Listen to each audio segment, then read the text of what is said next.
What's going on, 4th and 5? Josh Throne here with the Matt Harris. Now that we've got a segment, I was about to say back by popular demand, but he's always popular and he's always in demand. So he's just here for now on the show. Happy to have you here with the Getting Defensive with Matt Harris. This week's episode, well, all of our episodes, our entire show is presented by Ortho Arkansas. So as DJ says, if you got a knee, you got a back, you got a hip, you got an ankle, you got anything, any joint, anywhere, anytime, a problem, Matt Harris has a lot of those. Yeah. You go see Ortho Arkansas down there in Little Rock. They got some of the best doctors in the state, the best facilities. If you haven't seen their facilities, absolute best facilities in the state. And they provide us a lot of support in the entire state of athletics here in Arkansas, a lot of support. So thank you to Ortho for presenting this entire show. This particular segment is brought to you by this week. Matt, we got another sponsor, man. Collection Brothers in Northeast Arkansas. Yeah, 2 for 2, 2 weeks in a row. Matt is bringing the sponsors in. They said they wanted a piece of Matt's show. They love his breakdowns. And so those guys over there, the Collection Brothers, Brian Waller over there is the point of contact. He's a great guy. One of the owners, Michael East, another great guy over there. They have a huge fleet of Mack trucks. So if you need to dispose of anything, they got dump trucks to handle it. They've got dumpsters to handle it.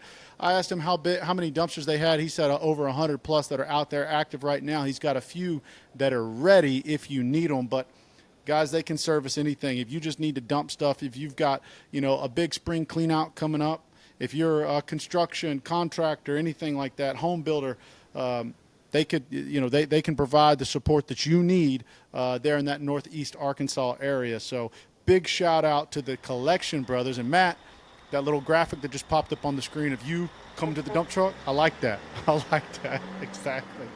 So Matt, people are loving these breakdowns. When I was at the game last weekend, you should have been there. I wish you were there.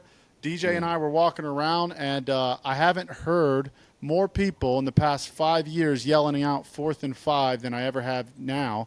And I think it has a lot to do with what we're trying to provide this season and these segments like yours that are bringing a lot of value to it. So that's why we want to make sure that we keep Matt happy, because he's a big part of our show. And we just love the detail that you bring to the show. But what did you think about this game this weekend?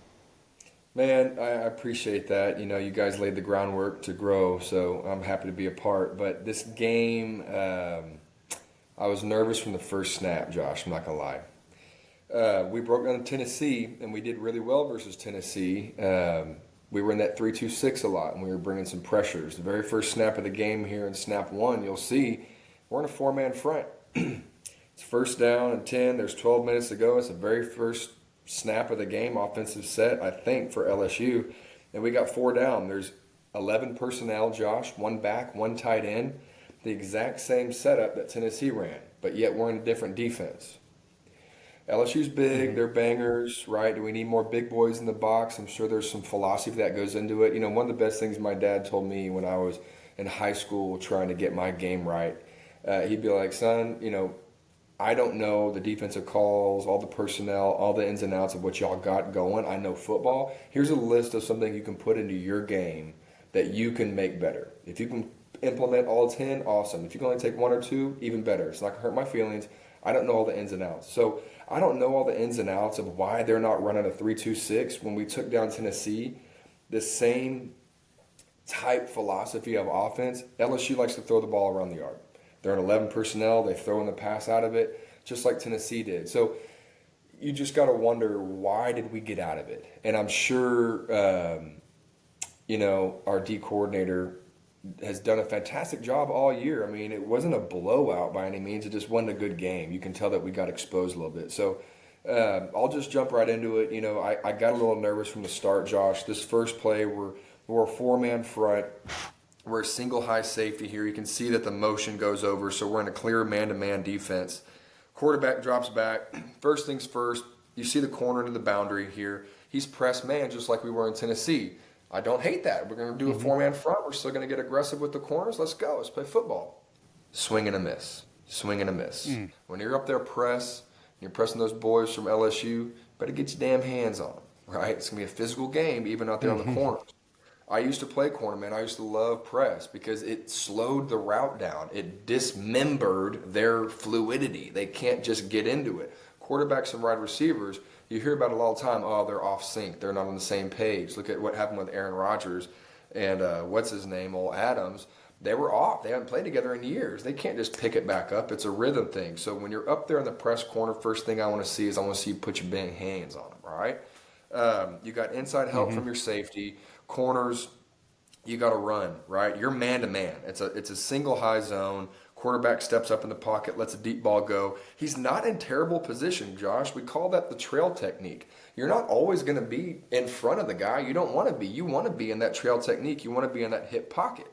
Right? So what I want to do, my dream job, if anyone's listening out there, I want to coach corners at the high school level. I want to produce a corner powerhouse of ball hawks. When you're in the trail technique right now, you can tell that he's not in terrible shape. What he does is he panics. Right here on the goal line, he starts to reach out for him and tackle him before the ball gets there, clear pass interference. He could have turned around, put his eyes on the ball, and made a play, and made everybody in that stadium know his name. Instead, now Singletary is out there getting exposed on the very first snap of the game, and he's scared. And it tells our defensive coordinator, can he hang with those guys? Safety's a little late, honestly. He's a deep safety. Where the heck are you going? There's one. It's a one-man route. You can see that there's a little dig pattern right underneath it. That's a non-issue. As a deep safety, you got deep, bro. Number 8, help your corner out.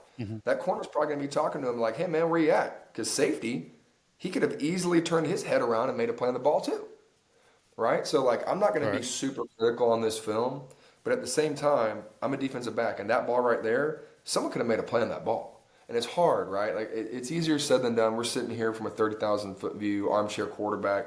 I get it. I just been there. So, like, there's a fine line between complaining about somebody. I asked my dad one time, I was like, do you think you could have made that play? And we were watching the games years ago. And he's like, yeah, I think I do. And I was like, I think he's right. He has been in that exact situation. He's made that play before.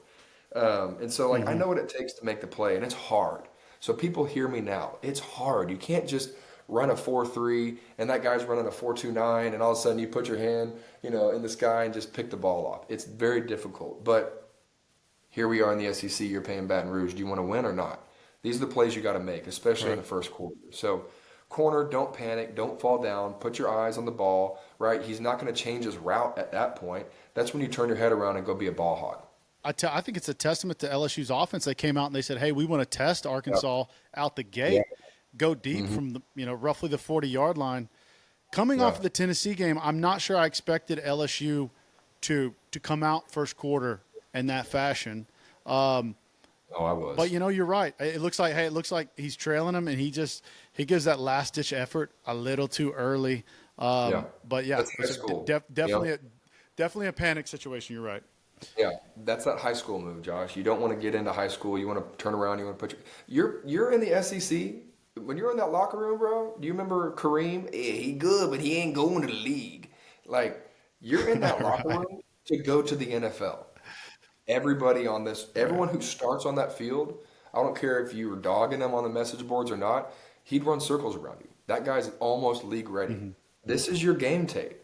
And you can't do the same things you did in high school to get to the NFL. You are trying to get to the NFL. You make a play versus LSU on national TV, bro, you just got some tape. You may get drafted now because of that one play. Right. It means that much. So, Singletary, we're going to see him pop up a few times, unfortunately, during this game. None of these players are bad players. It's just trust the defense, trust your alignment. I'm going to say that a lot. Trust your gut, man. Trust your instincts, and let's go play football. So jumping into the second play here, Josh, it's a zero blitz, no safety help. You'll see real quick now. Into the boundary, you look like you got a one high safety. They do a decent job disguising this. I had to rewind this a few times. I was like, what the heck kind of defense are they running over here? So into the boundary, they're going to send a blitz late, which doesn't help.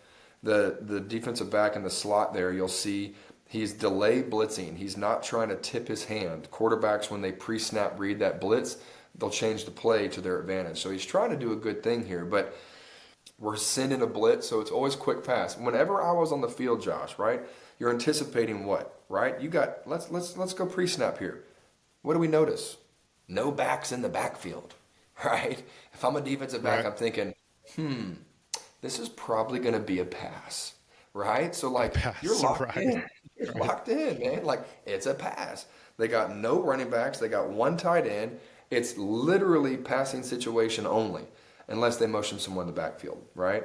So you know it's going to be a pass. We know that we're blitzing. What do we know? We're blitzing, so that ball's probably going to come out quick. He's not going to sit there and do a 5-step drop. I'm not worried about a double move when we're blitzing. I'm not worried about a deep post. So now my mindset is, hey, they got no running backs. They're passing it. We're blitzing, so I'm thinking 12, 13 yards and under. I'm getting real aggressive on my routes. This is what confuses me on this play right here. So we roll the tape. We got a safety blitz from the boundary. No help, zero blitz. Dude's dialing it up. Our coordinator's still putting pressure on like he was in Tennessee. Look how many down linemen we got. 3 down linemen. We're in that 3-2-6 and we're sending pressure. I dig this. But we have a coverage bust here to the field. Something happens between the outside corner, which is again Singletary, and I can't see this guy's number. I think it's number 3, my guy Slaughter, who I like. You know, I like all these players. I used to hate reading the message boards and being like, oh, Matt Harris sucks. You know, he's so slow or whatever. Give these guys a break. They're doing their best. But something went wrong. What I think happened was they were running a zone to the field, and there was supposed to be some switch rules between Slaughter and Singletary, because you can see how far off Singletary is. He's in the deep third position. This is what they call as a trap play. This is a trap defense into the field. Usually I think it was a busted coverage, honestly. I think we were supposed to blitz. I don't know. See, this is kind of like what my dad was saying. Like, I don't know the defense called. I don't know if it's a busted play, but something went wrong on this play. And here you are in the first quarter. You don't really have busted plays versus LSU. But something happens with our slot defensive back. You can see right now when that guy starts to go vertical, Josh, he's got his eyes took him to the outside. You see what I mean there? So he's got inside leverage, and as soon as that guy goes vertical, right there, take a peek. Take a peek and look outside. If that number 1 receiver is running vertical, guess what? Now you're running vertical. It's tough. You don't want to play defense in the SEC? Don't get invited. Who cares? Don't play here. But this is the defense that I need you to have. You're supposed to break off of that, and you're going to go pick that ball right now. Josh, you're taking that to the house. That's a trap defense, I think. Right? There was a man blitz into the boundary. It looks like Slaughter is like, look at that. He's almost 10 yards off of a little dig route. It's 1st and 10. I don't care if you're 7 yards off. You're at least closer than that, or it's really bad on Slaughter's part. That's the other part of this, where I don't think it's that bad. I don't think he's that bad of a defensive back. They were supposed to switch that off, and someone was supposed to trap that outside wideout. And that's a pick 6 all day. You're hitting your head on the goalpost because it's a little out route. So number 3 should have released his vertical route to the corner. Now he's got eyes on the outside. It's very heady defense. You know what I'm saying? Like, it's It's you got to react quick. You got to react real quick. You know, Matt, the receiver here, C.J. Daniels, he's the guy who came from Liberty. We were talking about last week. We were unsure if he was going to show up in this game. He was coming off of an injury, but he's a 1,000-yard receiver at Liberty. So a situation like this, what was it down in distance? What did you say it was? 1st and 10. What were we looking at in this? Oh, 1st and 10. Yeah, so 1st and 10. But still, if I'm out there on the sideline or if I'm out there on the corner or safety, my eyes are going to that 1,000-yard receiver, especially with a lot of space to play with. If I already know we're sending a blitz, like you said, they're going to try to get rid of the ball quick. You know, you'd like to think that you're thinking, you know, Daniels, we got to get a guy close to him in space. But number 3, should have released him a little bit sooner and attacked that.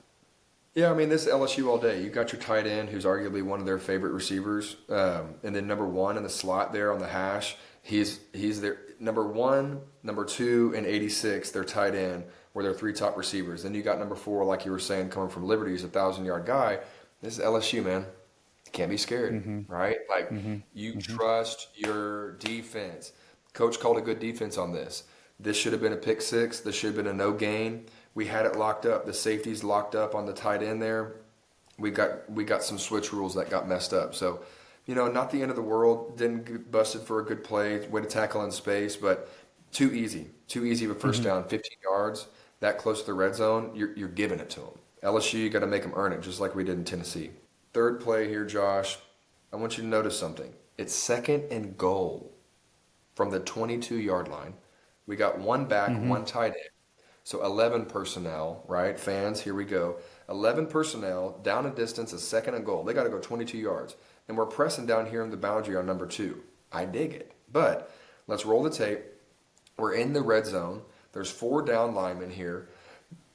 Look what they do on second and goal, right? So second and long, third and long, every time I go out there, I scream it still when I watch TV. Watch the draw, watch the screen. Watch the draw, watch the screen. This play was neither of those, but it was a combination. It was kind of like a little hesitation. It wasn't your typical zone read, but DJ did ask me to bring up, Matt, what are zone read rules? It looked like our edges were soft all game. And Josh, how do you stop the run? I taught you Tennessee. There's 2 things you got to do. Build a wall, set the edge. Build a wall, set the edge, right?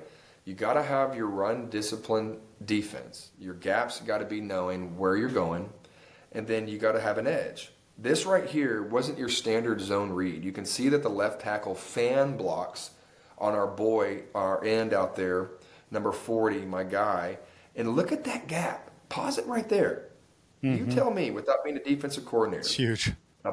Right. A body should be there.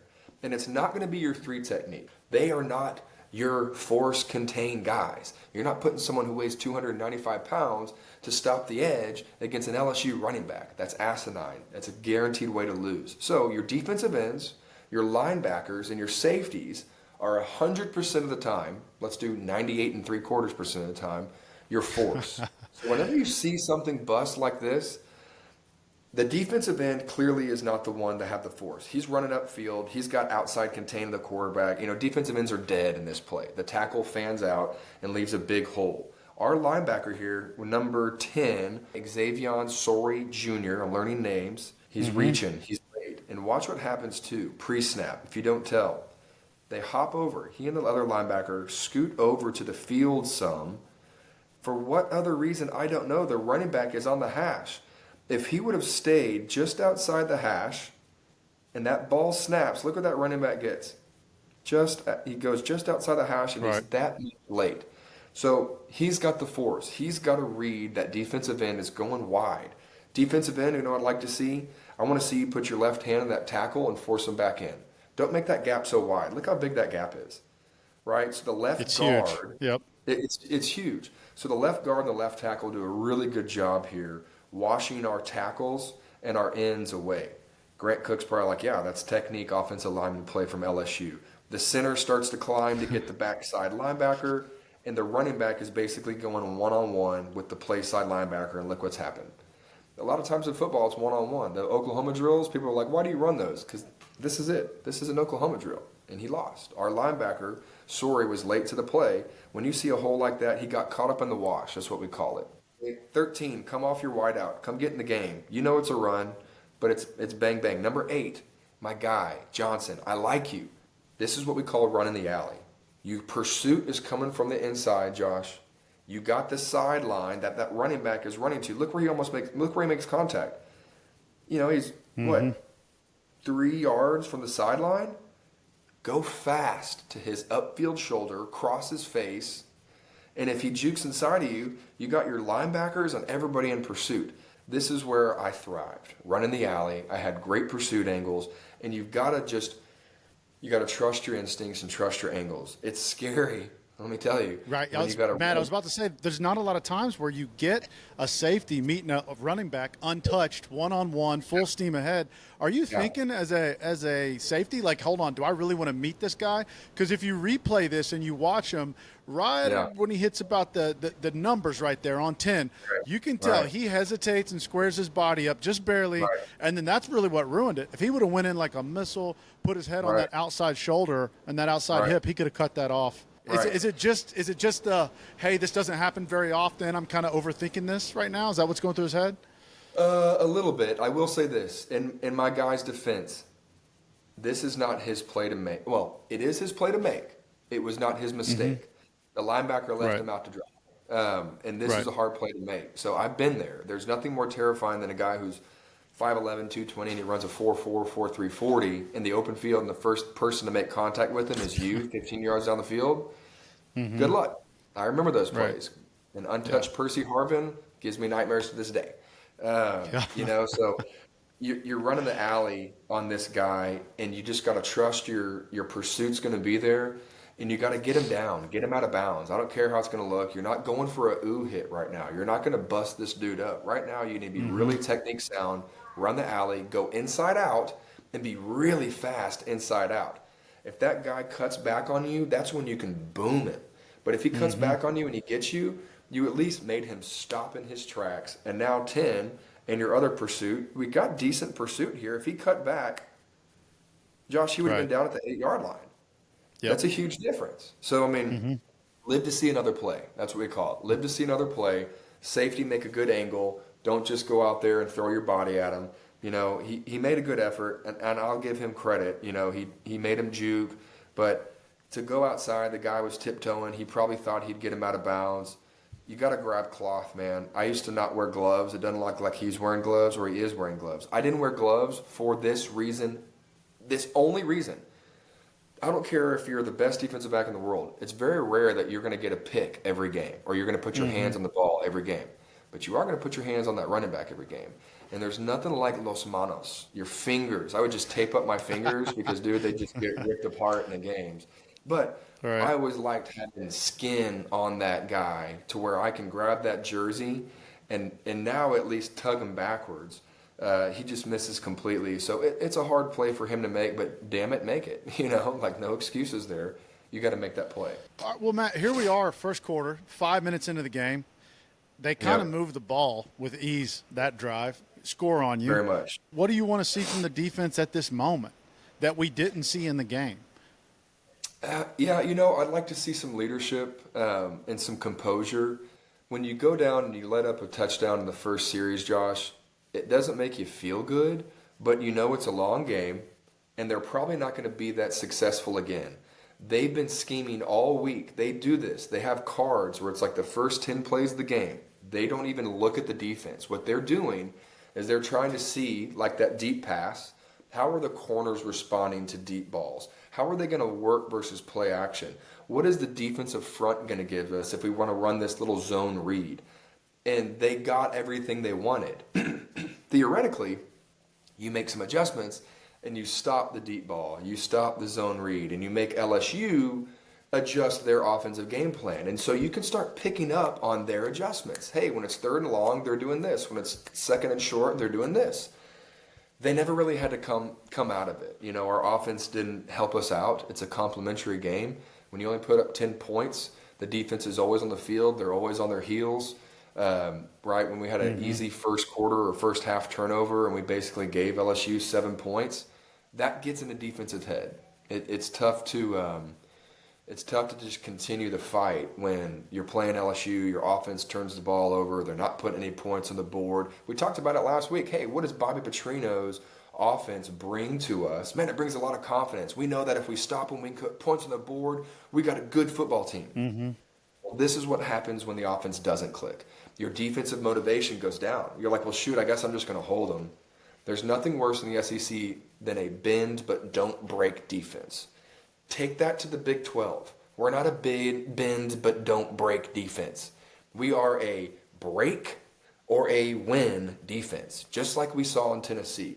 We are hey, we're going to press this guy, and if he beats me deep, when we pressure that quarterback and they pick up our pressure or the quarterback makes a great throw under pressure and our corner's right there in his hip pocket and great phase with them, tip of the cap. Right. But we are not going to lose by bending like that. Well, you know, I want you to take a look at this next play because here we are a little bit later in the first quarter. 5 minutes, 31 seconds left. Down in distance, Matt, like you taught me, 3rd and 7.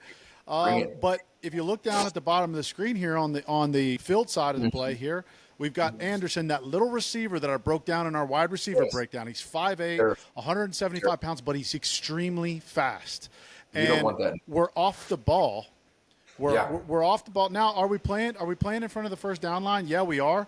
But to me, watching this, and maybe you can teach me something here, but I'm looking at this and I'm going, this is not the exact same way I saw us play Tennessee. But maybe they're just like, hey, these LSU receivers are a little bit more dangerous. What's going on in this play? Yeah, so we're a little bit into the first quarter, Josh. That's a great great assessment on your part. The down and distance is there. It's 11 personnel. It's 3rd and 7. It's a pretty obvious passing situation. You can tell the running back is a little further up in his stance. He's not looking at the quarterback. He's not getting the ball. You can see the inversion too into the boundary of their tight end and their favorite receiver, number 2. So you're thinking about all these things. Into the field, you got number 1 in the slot, shifty. I used to hate these guys. I'd rather literally go against Alshon Jeffrey, Julio Jones, all these big dudes, because you can get them a little bit easier. A.J. Green was a nightmare. He was a guy that was the size of Julio Jones, but he could run like this number 1. He was the best pure receiver I ever played against. Incredible.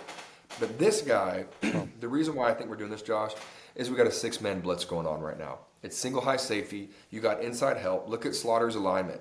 He's got clear outside leverage. He wants him to run a slant route.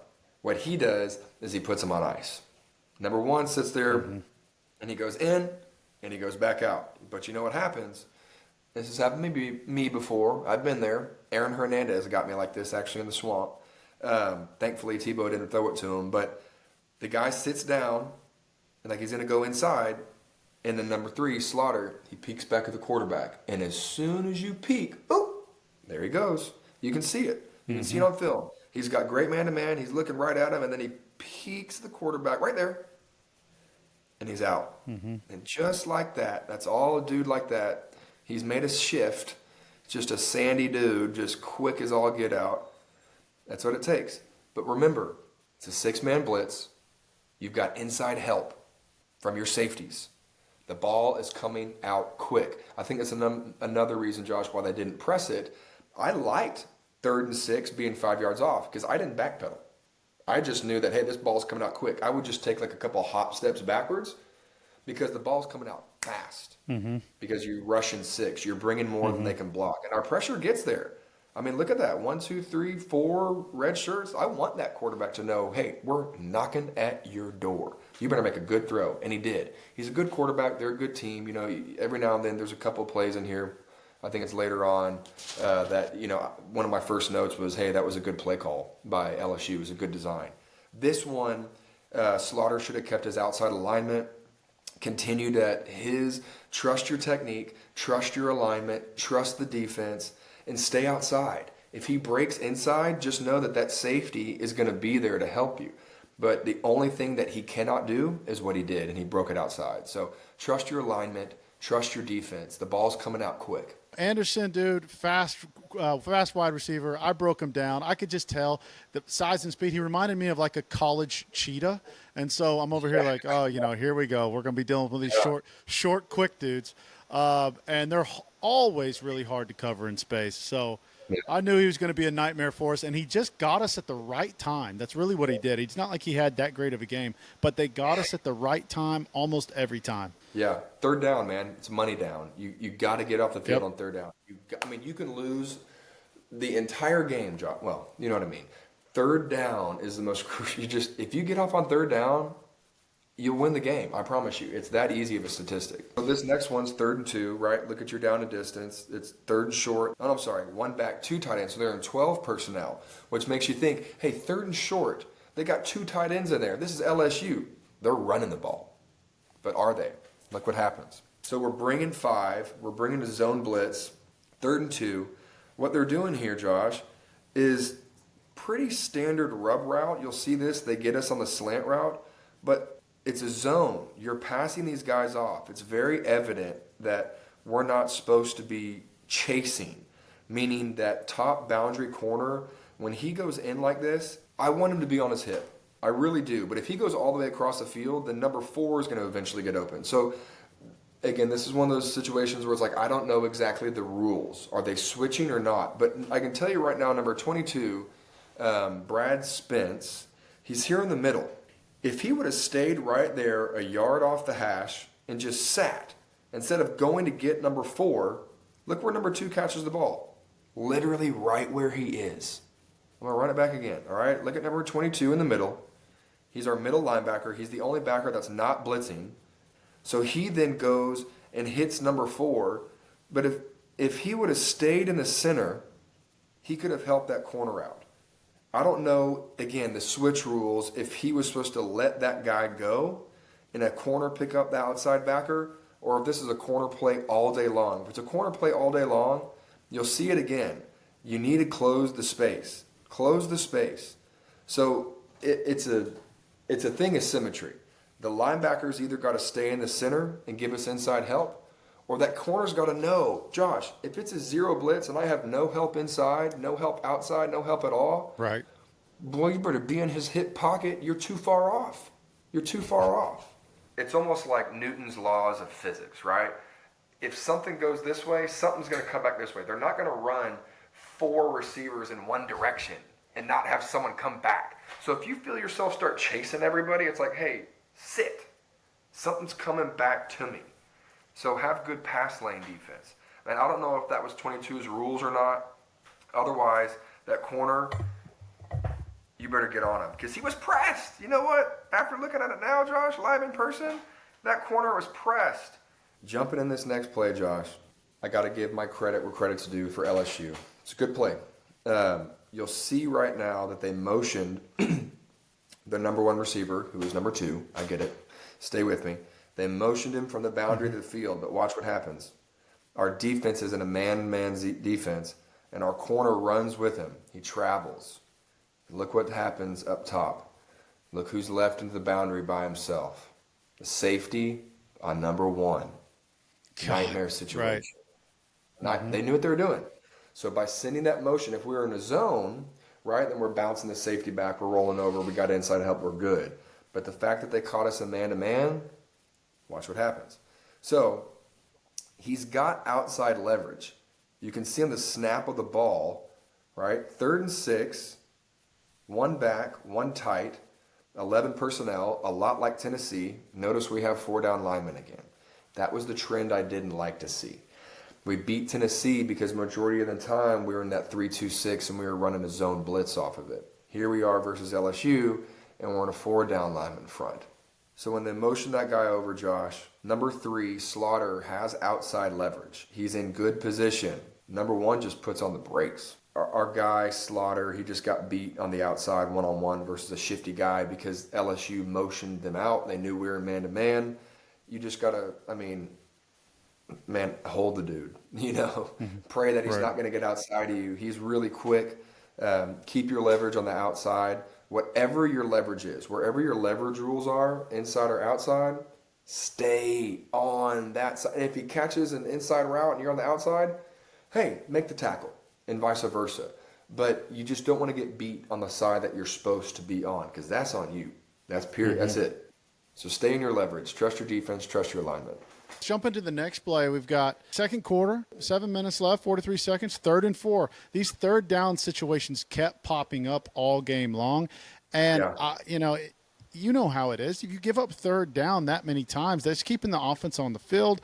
Your offense can't get into a rhythm if you're constantly staying on the field as a defense, giving up these 3rd and downs. And it seemed like so many of these short routes underneath the defense that I didn't expect to see because I thought we were going to be pressed. I thought, if anything, if we get beat consistently all game long, it's going to be over the top. Yeah, it's frustrating to see how many 3rd downs that we weren't off the field because that tells you that we're doing good on the first 2 downs. 3rd and 4, it's a toss-up, right? You got your 1 back, your 1 tight end. Again, you're in 11 personnel. This is the exact same offense we saw versus Tennessee, and here we are. We got 4 down linemen, 2 linebackers.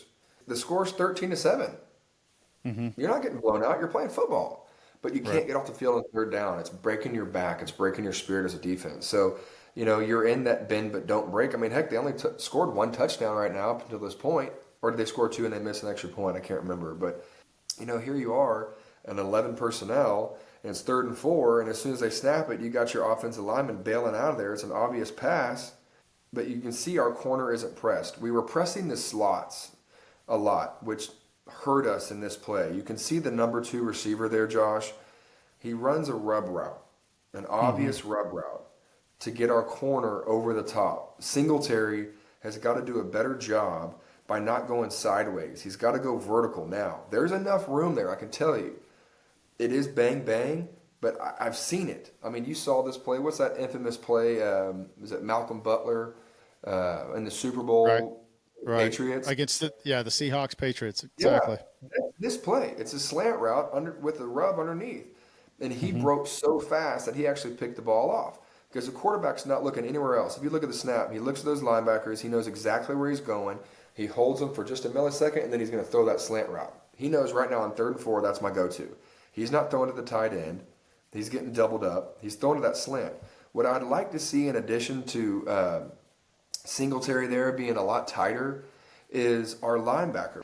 He goes quick at that tight end, which is good, but have some awareness. Look where that guy catches the ball. He eventually hits him.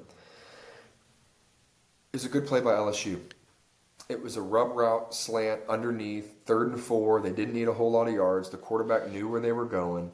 And so, corner's got to get over the top with a lot of tenacity. He's got to go. He can't go sideways. He's got to go vertical down at that slant route. And then linebacker, come screaming. Scare the dog out of that wideout. He can catch it and you can knock him out. It's football, baby. Matt, these were some of my favorite plays that I've ever got called my way as wide receiver because you want to know why? If I've got somebody that's running a rub route, it can really get a guy out of my way. I don't have the speed and athleticism to just break you off. But that's why I like playing offense because if we call the right play, if everything is ran the right way, I don't need to be more athletic than you. Right. I just need to have good hands and play smart football. And this is what happens right here. You've got that middle receiver right there who's got a guy pressed up on him. For the viewers out there that don't understand rub routes, he's really running a dummy route. The play's designed to go to this outside receiver. Arkansas lined up in the perfect defense for them to execute this route because they've got a press right here. He's going to bend that route outside, knowing that outside corner 10 yards off the ball isn't going to have the time to get to that inside slant route that the outside receiver is running. And even if he does, he's going to run into his best friend out there, and they're going to look like a bunch of hoo-haws out there right above the numbers. And everything's going to be, messed up, and this guy's just going to get a clean first down. He's big enough to fight for the sticks once he gets there, too, after the catch. So these are the type of routes and combinations that, you don't have to be that athletic for. If you end up in the right play call against the right defense, it's just going to work. And there's nothing that DBs can really do about it other than instinctually knowing that this is coming and just making an instinctual play and stopping this like they did when you saw the Seahawks versus the Patriots and Malcolm Butler jumped it. It takes a lot of guts to do that too. Butler didn't have any other options in that game, right? The game was on the line. He had to be instinctual and trust it right there because most likely they're scoring anyways. Perfect situation for LSU and really hard for defensive backs to be able to guard. Josh, if you're a football nerd and you're watching film all week and you see that certain split and you're the corner, you're thinking rub route, right? Like those guys, let me actually see. Yeah, look, I didn't point this out. Look at the number 2 receiver. They're inverted. Why are they inverted? Who's usually on the ball? Who's usually off the ball? That's the stuff you're chirping. They're like, Matt, what are you talking about down there? Hey, this guy's up. This guy's up. Watch the switch. Watch the switch. Right. You got to be like I would be telling the linebacker and that corner, hey, watch the switch. Watch the switch. I'm going to be coming at you. Because if you're not switching, you're just alerting them that, hey, there's something coming to distract you. And now you're at least on top of the ball. This is pre-snap. This is film work. This is where you're in the lab all day with your coaches taking notes. And then you could be ahead of the game on that one. Yeah, another great thing you could do is on defense, you really want to disrupt this for a receiver. Jam him at the line. Middle receiver that's running that jam him at the line and shut him up. Stop all of that from happening because then your outside receiver doesn't know do I go under and catch the ball behind line of scrimmage? Do I try to go over the top? You can mess this entire play up if you just get a little bit more aggressive with your hands right out the scrimmage. And, it came across like they're playing a little scared, honestly. It looks like they're playing a little scared. Josh, I'm so proud of you. I had that in my notes, and I didn't say that because I thought I was going to elaborate too much because I'm a football guy. I could go for half an hour on every play, but that's exactly right. I'm going to close on this play. Yeah. Look at his alignment. He's got outside leverage because he's got linebacker help and safety help. But watch how this guy releases outside. Why the hell did you allow him to release outside? Make a mess. Get on top of him and force him to go inside. He's wanting to go outside for a reason. If you have outside leverage, why are you flat-footed and letting him go outside instantly?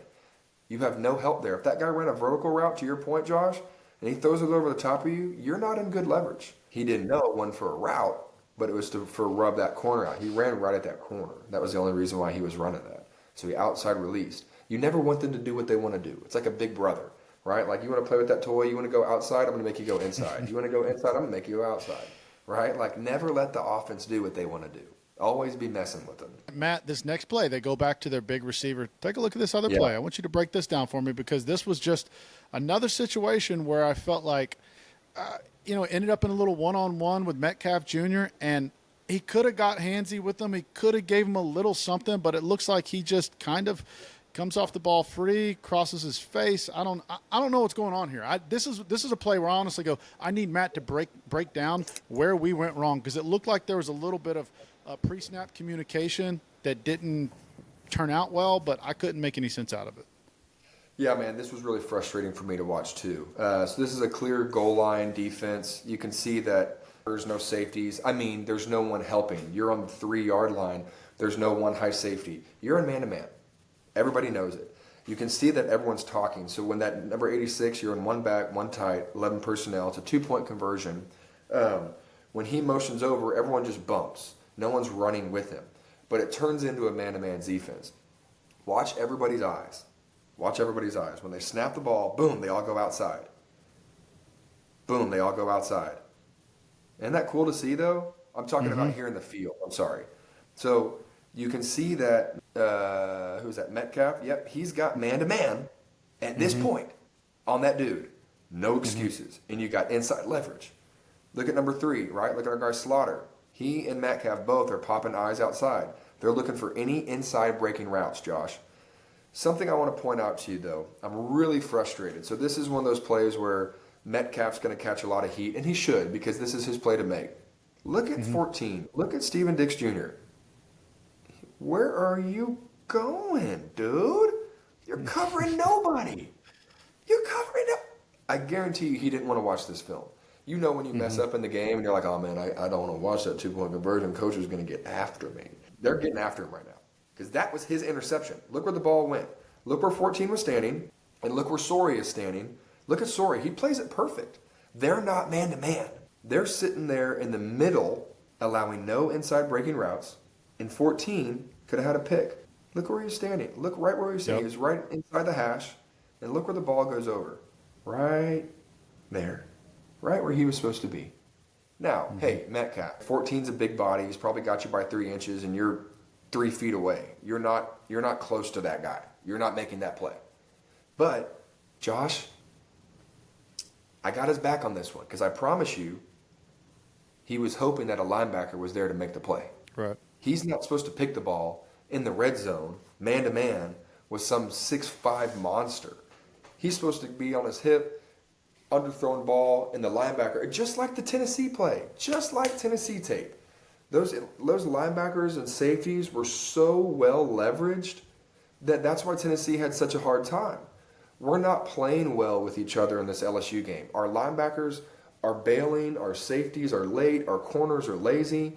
It was frustrating to see just because those linebackers should have been there for the inside safety help, and the safety was a little lazy getting on the top. Metcalf was. So, our offense never got going. I can tell you right now from a defensive perspective, the mindset when your offense can't score, you lose some momentum. You don't think that they can score points, so let's just extend the drive and get the heck off the field whenever we can. So it was a frustrating game to watch, but I think we have a lot to grow on here. I'm not worried about Mississippi State. I still think we're a solid team and just need to continue putting the pieces back together. Yeah, well, Matt, like you said, we got Mississippi State next week. Then we're headed back home. Playing Ole Miss. That's going to be a game probably that we got to start to prepare for. I don't know. I can't remember. My memory lags, number one. It's just faded from our college days. But you're going in to play Mississippi State. How much of the week are you giving Mississippi State your focus? Are you giving it all of your focus, or is your defensive coordinator looking ahead a little bit to Ole Miss? No, not a bit. The cliche of next game up is true, especially in the SEC. You mess around and go down to Starkville and lose to a 1-5 Mississippi State team. That's right. You're gonna hear about it. You're not worried about Ole Miss. You're worried about job security now. You know what I mean? Like, you want to break your backs in the middle of the season, go lose to Starkville. Go lose to Mississippi State and see what happens. Ole Miss is a great team, but to that point, sometimes you would put in plays in the offseason, Josh, during two-a-days to scheme against Alabama, Georgias of the world, the real dogs, maybe even the Tennessees.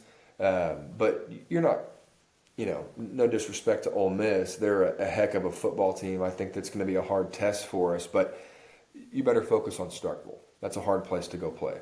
Yeah, well, that's what we got next. Starkville, then Ole Miss. And look, guys, Arkansas, to me, is a better team than what our record shows. It's every year, It's every year. We're almost there again. We're almost there. Yeah. And the struggles do continue. A little bit of inconsistency against LSU, and it's something that we didn't want to see happen in Fayetteville. But you know what? Here we are. The show's never as fun, right? The show's never as fun when we got to cover a loss. And I'll tell you this: that Matt and I, DJ, Grant, we all. This is one thing that we know as players. When you watch these episodes and we're critiquing plays, don't think that we're coming hard on these guys. What they're seeing here, what you guys might see here, is nothing that they aren't already being told in film study by their coaches every single week, right? And so we don't want this to become a negative show where we're harping on players themselves. We're just dissecting the plays. They're getting it as well in the film room. So in our comment section on Twitter, we want to always encourage that, we don't target the players because, Matt, look, we've all made mistakes. Hey, if they could have commented about me, they could have said whatever they wanted because I didn't even touch the field. They could have say whatever you want about me, right? These guys that put it out on the field, they put it all on the line to some of the stuff I see on social media is so tough on them. And I'm going, man, they want it more than you, Bob. I promise you. They want it more than you. And so, hey, Bob, I can tell you right now, Arkansas is made up of heart. We're 2 stars, we're 3 stars, and every now and then you throw in a Darren McFadden, you throw in a Felix Jones, and you go make a run. That's what I loved about the Houston Nut locker room was we weren't trying to compete with the Bamas playing Bama. It was like Joe Flacco, or not Flacco, Falco. Remember that movie? It was a great movie. The Replacements. The Replacement. That's what the Hogs are kind of about, and we're cyclical. We'll go and we'll make our strike. We'll have our top 10 years. A year like this isn't going to be that year, but we can aim for a bowl game. Like it's always a goal is to go make a bowl. Always a goal is to go make a bowl. And so the teams are playing are really good. And I liked what you said, not to criticize the players. They're already getting it from their coaches. We're just breaking down film on how you can improve from first-hand experience. So tip of the cap to these guys. They played hard. They didn't get blown out. This wasn't a loss that we should shake our head at. This was a really good LSU football team, and Arkansas just had one too many mistakes on third down, especially on both sides of the ball, to win a football game. And sometimes it's that easy, and you chalk it up and you go play again next week, man. It's what's beauty about the game. You always get another chance. Yeah, man, I'm looking forward to this week's episode with Grant Cook. He's going to be breaking down some of that offensive line. Guys, I'm going to dissect some of the wide receivers there at Mississippi State. And we just want to say one final thank you to the Collection Brothers, the sponsor of this week's show. Guys, if you don't know who they are, go check them out. We'll put the phone number on the screen.